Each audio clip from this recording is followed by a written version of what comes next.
Ito ay rated SPG. Striktong patnubay at gabay ng magulang ang kailangan. Maaaring may masiselang tema, lengguwahe, karahasan, sexual, horror o droga na hindi angkop sa mga... Naging mas masama nga itong si Olive dahil nga nakalaya na nga ng tuluyan ito ngang si Ligaya at naisiwalat na nga ni Ligaya ang katotohanan tungkol sa pagkatao nga nito ni Olive dito nga kay Mookie at kay Emma na nagpapanggap nga lang itong si Olive bilang Jade at si Olive nga ang may dahilan kung bakit nga nakulong itong si Ligaya at ang may kagagawan sa paghihiwalayan nga nito ni Emma at ni Danilo samantalang iniwan na nga ni Emma itong ngang si Logan.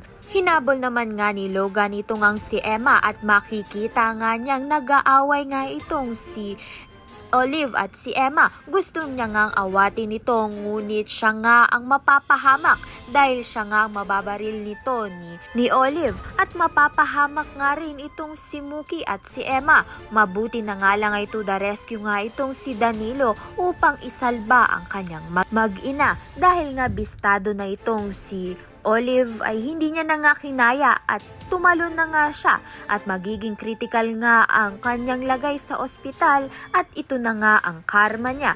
Samantalang ito ngang si Ligaya ay nag-aalala pa rin sa kalagayan nga nito ni Olive dahil anak pa rin niya naman nga ito. Samantalang ito ngang si Danilo ay nag-propose na nga dito kay Emma kaya naman nga't si Mookie nga ay ang masayang masaya.